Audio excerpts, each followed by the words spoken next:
Bună ziua și bine v-am găsit la o nouă întâlnire a Centrului de Asistență pentru Învățare Online. Astăzi o să tratăm subiectul lecțiilor asincrone, adică a lecțiilor pe care le creăm astfel încât să fie parcurse de către elevi singuri, fără asistența profesorului. Și o aplicație în care poate fi realizată o astfel de lecție este Book Creator, care îmi permite să organizez materialele sub forma unei cărți. Și îmi permite nu doar text scris, nu doar imagini, ci și înregistrarea vocii care face explicațiile și de asemenea și înregistrarea mea sau a tabletei pe care lucrez, astfel încât să pot să dau toate explicațiile necesare pentru noțiunile care sunt prezentate, nu doar text scris. Da? O să exemplificăm astăzi pe baza unei lecții pentru învățământ preșcolar, pentru că acolo trebuie obligatoriu să lucrăm cât mai puțin pe text, aproape deloc dacă este posibil, și cât mai mult să ne folosim vocea și imaginea noastră pentru a realiza explicații. Această aplicație ne-a fost prezentată de doamna învățătoare Zota Floricica, care o utilizează la clasa ei, are clasa a doua, astfel că este o aplicație care este binevenită și pentru cei mici și pentru cei mari. Înainte de a începe să lucrăm, am să vă prezint aplicația pe care dumneavoastră ne-a transmis-o atunci când ne-a prezentat softul. Este o carte cu o poveste de Halloween pentru am partajez acum ecranul.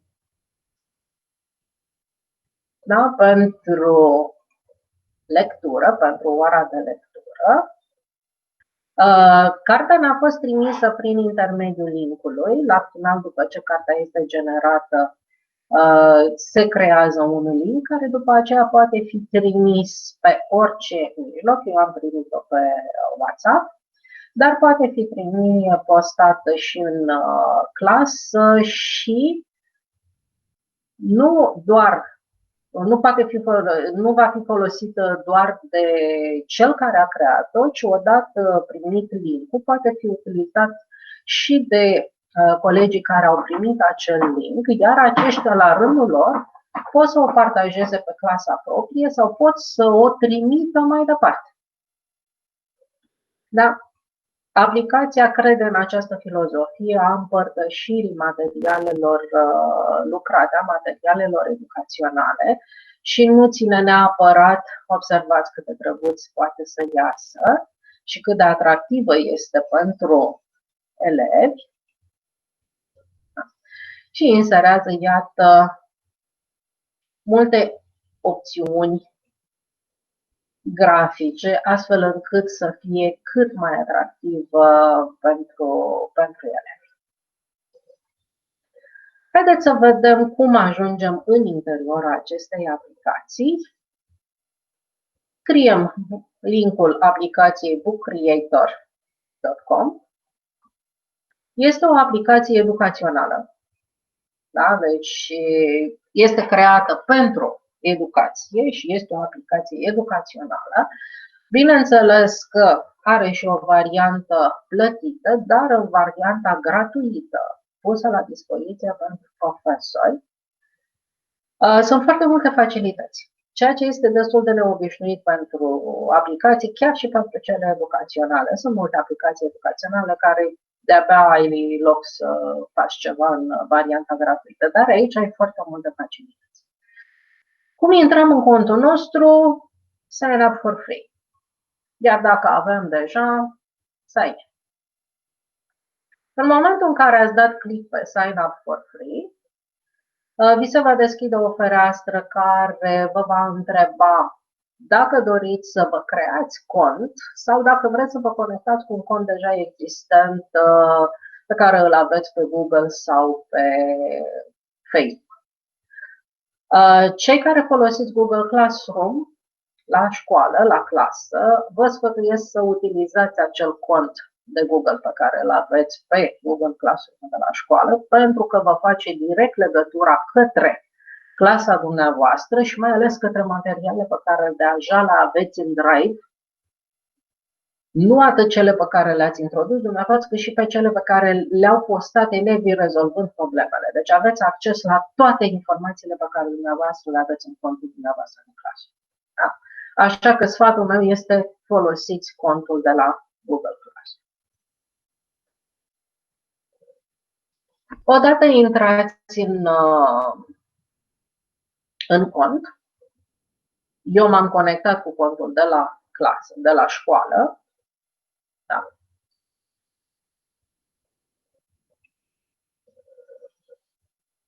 Aveți posibilitatea de a crea în mod gratuit, în varianta gratuită, 40 de cărți.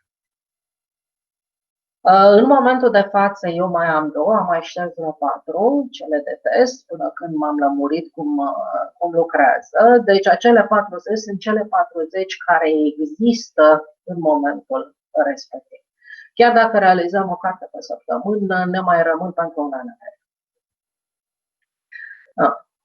Cum creăm o nouă carte? Simplu, avem butonul New Book. Avem 3 variante de organizare: portret, pătrat și pe lat. Și de asemenea îmi permite să creez și variante tip benzi desenate. Am să aleg tipul portret. Prima pagină pe care mă deschide este coperta. Am să o fac cât mai atractivă. De la plus pot să-mi inserez și am două categorii: media, pe care să o aduc din altă parte, să o înregistrez în momentul respectiv cu ajutorul camerei. Pot să scriu eu sau să desenez eu direct. Pot să scriu cu ajutorul textului și pot să-mi înregistrez vocea. De asemenea, mai am la dispoziție și o serie de forme, da? Sau pot să caut pe internet și alte astfel de forme. O să o aducem pe maimuțica noastră. Pot să caut pe internet imaginile. Okay.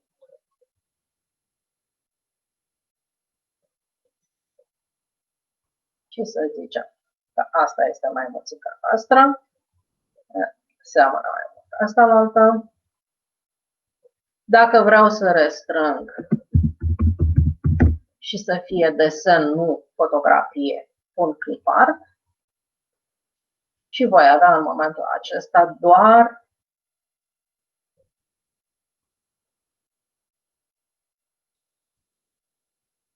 fotografie, doar clip art. Nu reușesc deloc să o regăsesc pe maimuțica pe care am folosit-o până acum.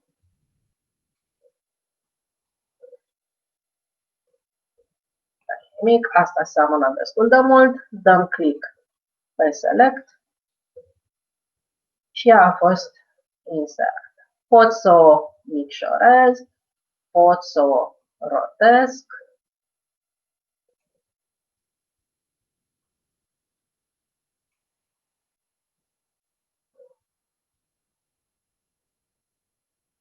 O aranjez acolo unde doresc. Cu ajutorul butonului I pe imaginea pe care am selectat-o, pot să setez anumite opțiuni sau pot să șterg.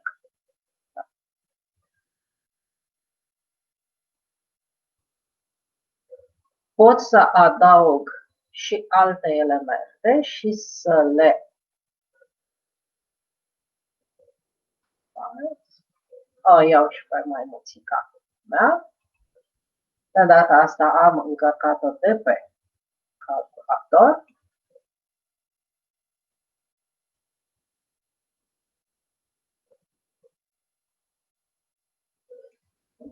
vedem. Click dreapta îmi permite să le tai, să le copii, de asemenea îmi permite să reorganizez cele două imagini, da? Să le suprapun.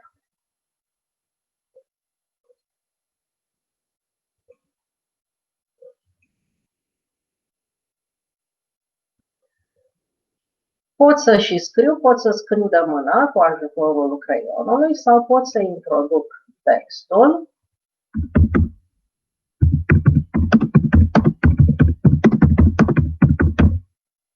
Numărăm cu geta și tab.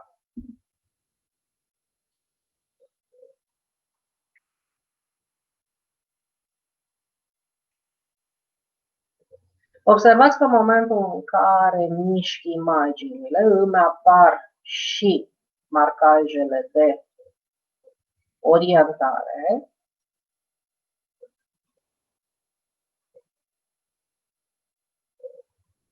Astfel încât întotdeauna să pot să le organizez cum doresc. Pentru partea scrisă de la I am posibilitatea de a mări fontul, de a-l alinia, de a schimba stilul de font.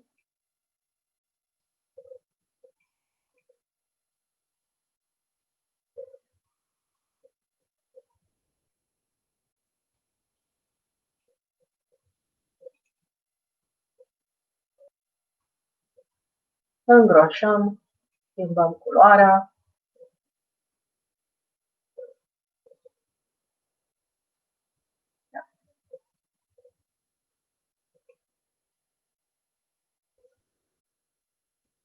Și am realizat coperta.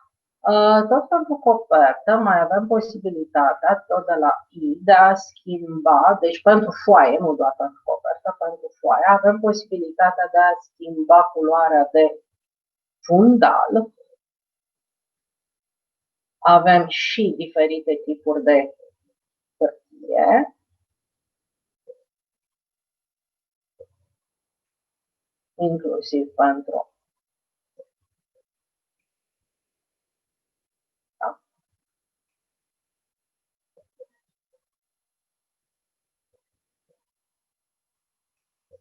avem și diferite borduri, astfel încât să îl facem cât mai drăguț și cât mai atractiv. De asemenea, de la plus putem să importăm, să schimbăm culoarea și de asemenea avem posibilitatea și de a importa astfel de imagini pe care să le folosim.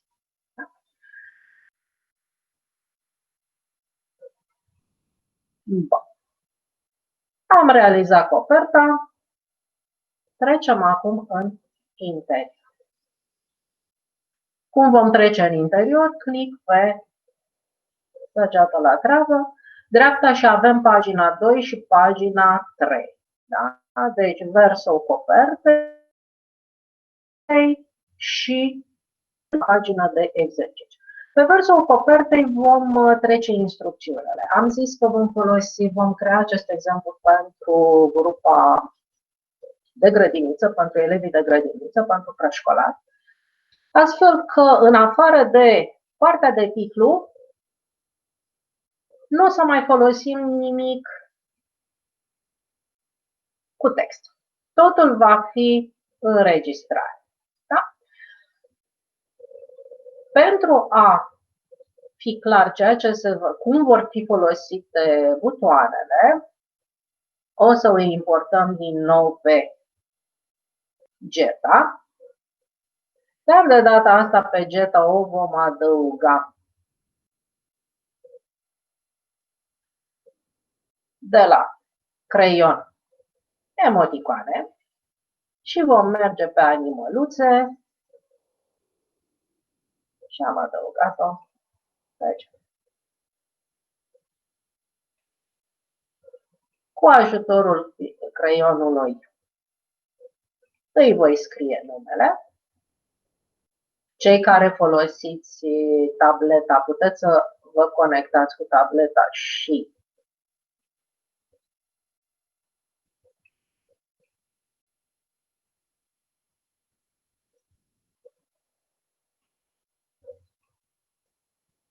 Putem să folosim radierea și să ștergem puțin ce este în plus.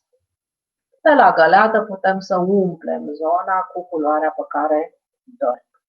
În momentul în care am terminat, am dat done și ceea ce eu am desenat, respectiv am scris, se transformă în imagine. Astfel că după aceea pot să o mai măresc, să o micșorez și așa mai departe. Vom folosi două simboluri. De la Shapes am să iau un callout, o bulină de text, care va fi simbolul pentru enunțul temei și cealaltă bulină de text, norișorul, va fi simbolul pentru răspunsul la exercițiu. Ce voi face în continuare? Voi înregistra instrucțiunile și de asemenea ce semnificație are fiecare bulinuță în parte. Deci mă duc pe plus și îi dau record. Apăs butonul Start Recording, 3, 2, 1. Bună! Eu sunt Geta și acum am să-ți explic cum să folosești butoanele în interiorul cărții. După cum vezi mai jos, ai două butoane, un cerculeț și un norișor. Hai să vedem cum lucrează fiecare. Am oprit. Pot să ascult.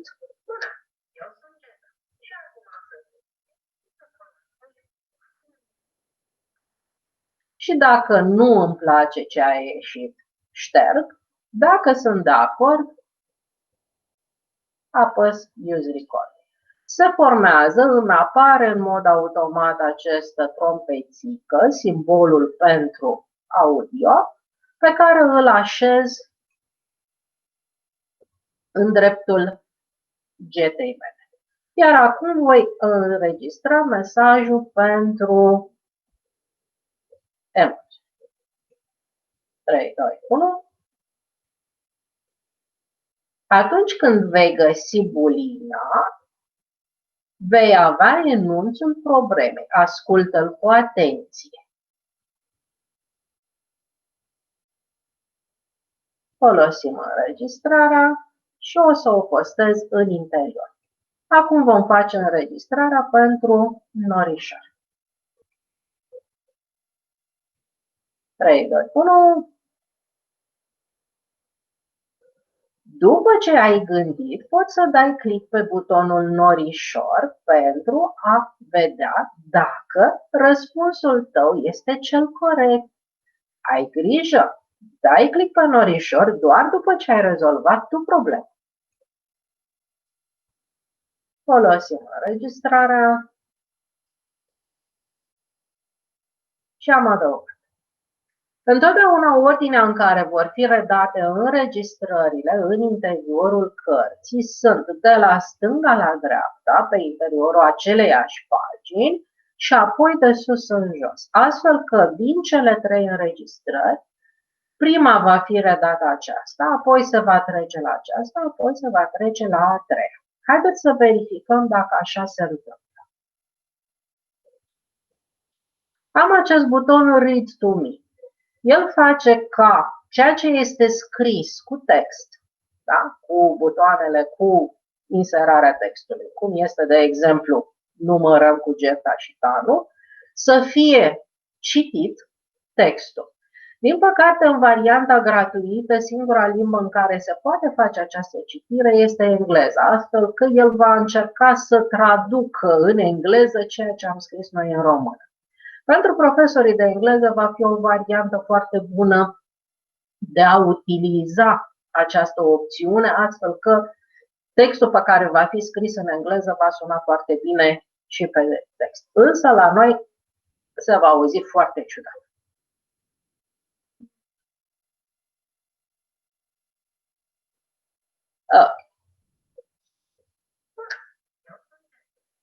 Da, observați că a început în mod automat citirea. primului mesaj. Momentul în care se termină acest text, va trece automat la următor. După cum vedeți, a început cel de-al doilea text.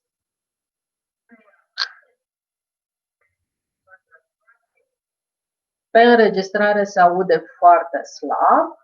Iată că a început și al treilea. Observați că s-a schimbat.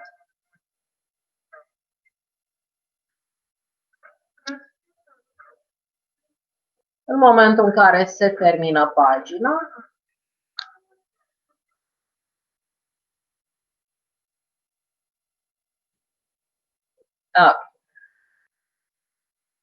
ați observat că în momentul în care am dat click pe Read to Me, au mers în continuare. De ce? Pentru că de la setări avem întoarce paginile în mod automat. Dacă veți folosi această aplicație pentru a crea o carte de povești pentru cei în care să le citiți voi textul, da, sau să povestiți ceea ce se întâmplă în poveste, astfel încât va fi doar lectură, este o opțiune pe care o lăsați bifat. Dacă vreți să le dați timp de gândire, debifați această opțiune, astfel încât fiecare pagină să fie trecută în ritmul elevului. Da. Deci am debifat această opțiune, astfel că în momentul de față trecerea de la o pagină la alta se va face nu în mod automat, ci dând click pe treci la pagina anterioară sau următoare. Ne întoarcem la editare. Dumneavoastră nu ați auzit textul spus, da? Textul înregistrat, asta este din cauza modului în care are loc, funcționează camera, dar nu este nicio problemă, ați văzut că s-au schimbat. Deci în momentul în care o să lucrați, o să și auziți textul, iar copiii ascultă acest text. Hai să introducem exemplele. O să o luăm pe Geta. Pot să și copii. Am dat un Ctrl-C, Ctrl-V. Pot să copii imagine dintr-o parte în alta a cărții mele. Da. Am să inserez o imagine pe care o import de pe calculator. Nu le-am dus încă în Drive. Am o imagine cu multe maimuțele. O mai micșorez. Mai măresc. Și pentru că el îmi trece prin toate mesajele care se găsesc pe o pagină, așa cum ați văzut, trece automat de la unul la celălalt, am să fac în modul următor. Pe fața foii va fi enunțul problemei, voi da plus pentru a crea o nouă grupă, iar pe verso va fi din nou imaginea și de data asta va fi răspunsul.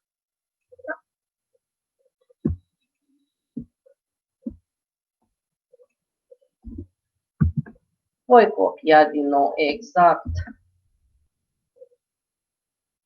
aceleași imagini, dar de data asta pe verso voi avea răspunsul. Astfel încât elevul să aibă timp să gândească și abia în momentul în care trece la pagina anterioară să poată să citească răspunsul. Înregistrăm din nou. 3, 2, 1. Bună! Eu sunt Geta. Ajută-mă, te rog, să număr câte maimuțele mari se găsesc în imaginea de mai jos. După ce ai numărat maimuțelele, poți să te verifici dând pagina și click pe butonul Norișor. Folosim înregistrarea, ea este aici, să copiem și bulinuța care marchează faptul că am o înregistrare. Ce observați? Că bulina îmi maschează mesajul, nu este nicio problemă, dăm click și pe I am posibilitatea de a-l muta în spate, astfel că primul va veni cel cu mesaj. În partea asta la altă vom avea norișorul de răspuns. Deci, pe verso vom avea norișorul de răspuns. Și ia să vedem câte maimuțele mari avem. 1, 2, 3, 4, 5, 6, 7, 8, 9, 10 maimuțele. Deci, înregistrăm. Start, 3, 2, 1. Răspunsul corect este 10 maimuțele mari. Dacă ai găsit tot atâtea, felicitări. Dacă nu, mai numără o dată. Am creat și am dus. Ia să vedem cum a ieșit. Readbook.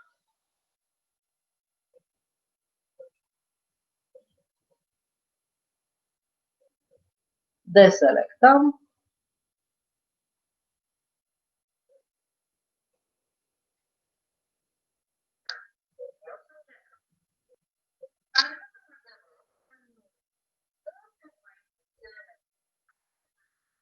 Nu. Am terminat. Vom trece mai departe prin apăsarea semnului de pagina următoare. În momentul în care am trecut mai departe, dăm click.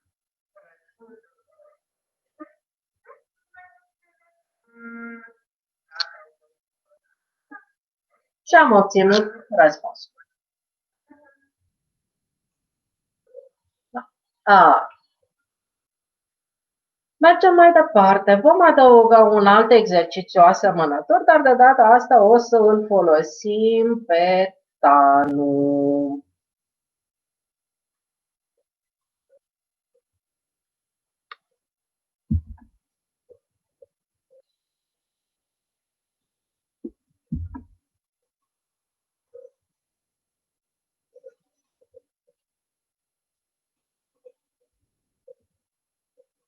Îi luăm din nou Morina. Și avem două posibilități acum. Haideți să introducem și maimuțele de la al doilea exercițiu. De data aceasta să întrebăm câte maimuțele sunt atârnate în copac.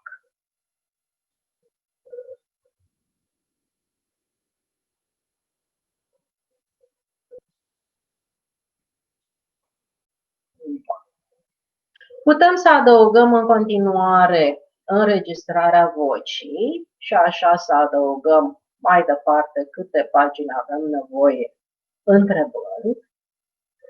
Sau putem să ne înregistrăm pe noi înșine întrebări, utilizând camera.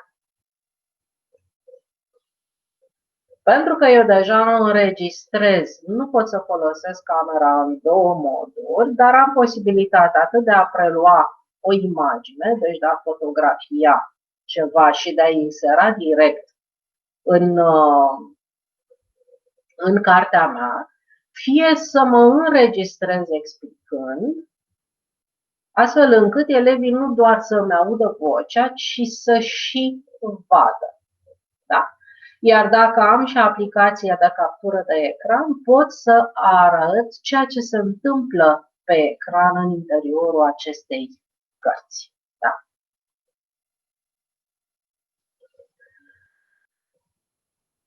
Am să opresc acum puțin înregistrarea pentru a crea o astfel de înregistrare, de a mă filma și de a integra în interiorul cărții filmarea mea.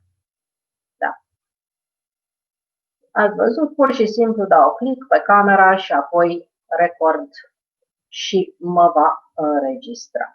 Este foarte important să folosim această metodă în cadrul lecțiilor asincrone pentru că va fi mult mai simplu și mai ușor elevilor în momentul în care ne și văd.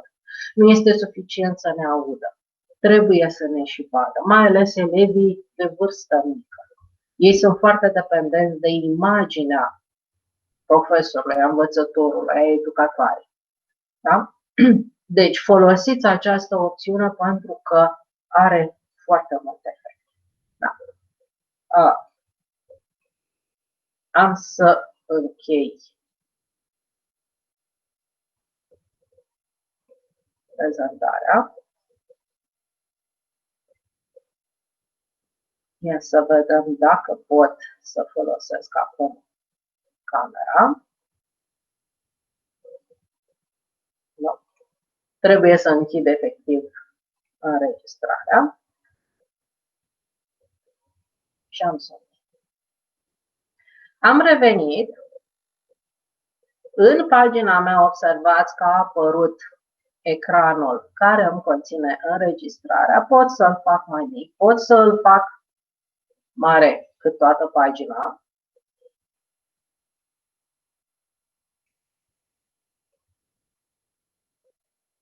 Iar în momentul în care previzualizăm,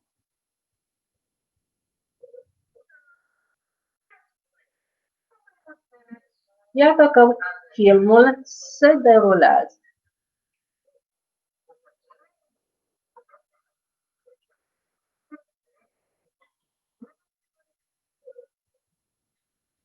Este o variantă foarte utilă și foarte la îndemână, după cum vedeți, este foarte ușor să o folosim pentru a ne adăuga în lecțiile pe care le trimitem elevilor și în care putem să vorbim și putem să explicăm exact la fel cum am face-o în clasă. Pe verso, bineînțeles, vom trece răspunsul, așa cum am făcut și la exercițiul anterior, care poate să fie înregistrat vocal sau explicat. Și în final, pentru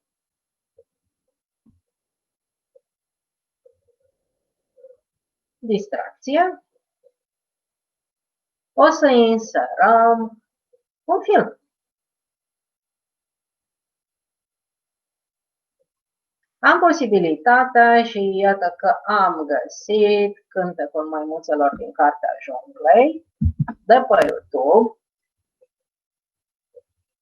Și nu este vorba de o imagine, nu este vorba de un fișier pe care îl am descărcat, nu este vorba de un element pe care îl am deja în Drive, ci este vorba despre un element pe care să îl introduc.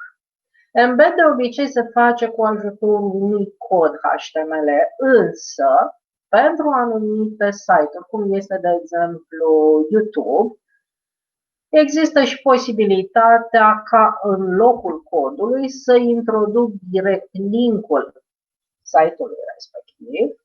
Da?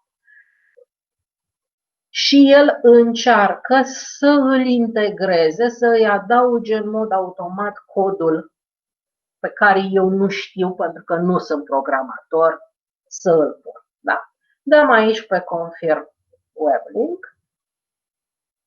Da? Și totul este în regulă pentru că mi l-a găsit, mi-a pus titlul, asta înseamnă că pot să îl adaug fără niciun fel de problemă. Dacă n-ar fi reușit să integreze, îmi apărea un mesaj de eroare și atunci asta este. îl adaug.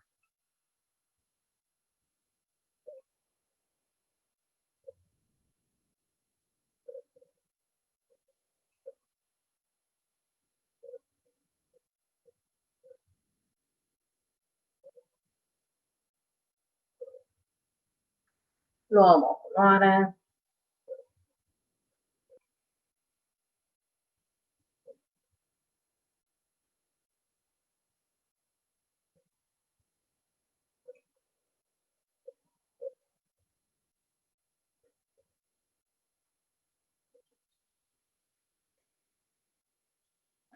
La dans. Da?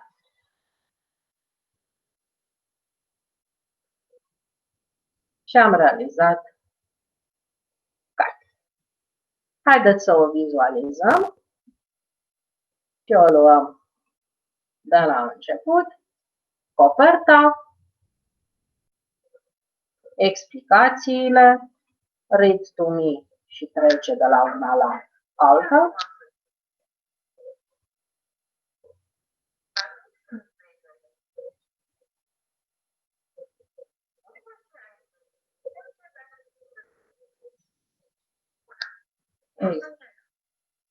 Am primit instrucțiunile, am numărat și acum mă verific, dau click, aflu care este rezultatul.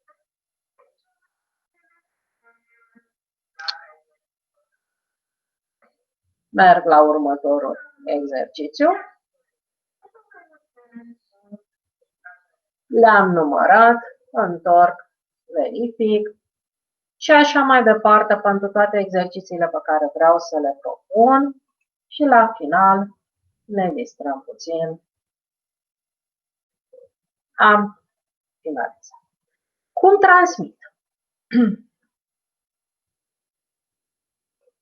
Deselectez trecerea de la o pagină la alta automat, după care public.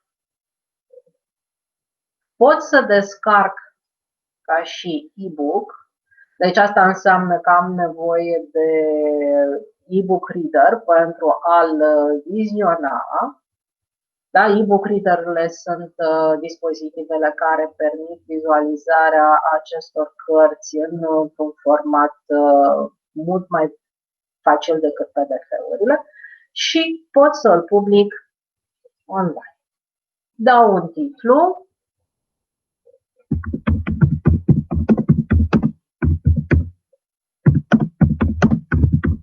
Numărăm cu geta. Autorul și am dat publicat. Da.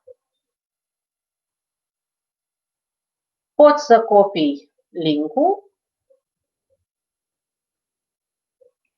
pot să-l citesc online. Iar acest link, cu ajutorul căruia îl citesc online, pot să-l trimit mai departe, pot să-l inserez pe platforma pe care lucrez.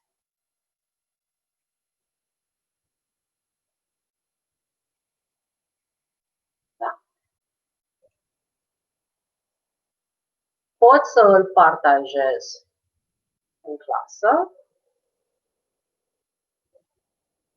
Trimiteți în Classroom. Aleg clasa la care vreau să îl trimit.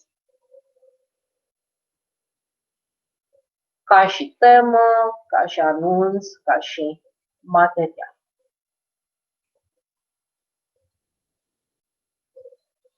Înainte și observați că m-a legat direct de activitatea la clasă.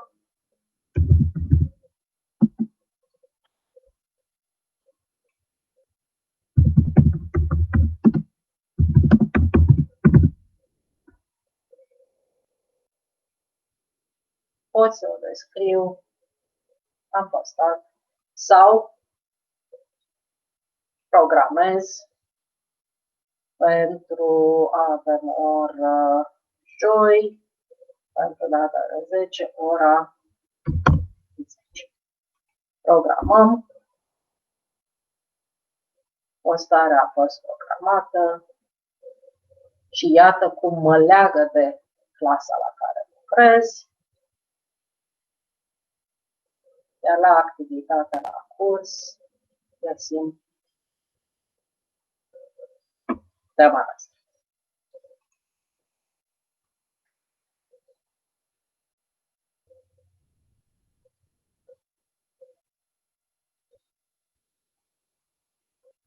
Sper că v-am atras cu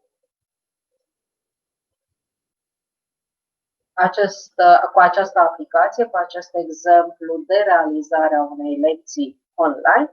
Bineînțeles că aceste elemente pot fi folosite la orice nivel. Am luat exemplu pentru pentru nivelul preșcolar, pentru că, în general, în această zonă avem destul de puține elemente care, în mod gratuit, să îmi ofere ceea ce am nevoie pentru a realiza niște materiale suport de calitate. De cele mai multe ori sunt plătite și, la un moment dat, începe să nu mai fie amuzat. Bun, asta a fost pentru astăzi. Vă mulțumesc pentru atenție și ne vedem la întâlnirea următoare. La revedere!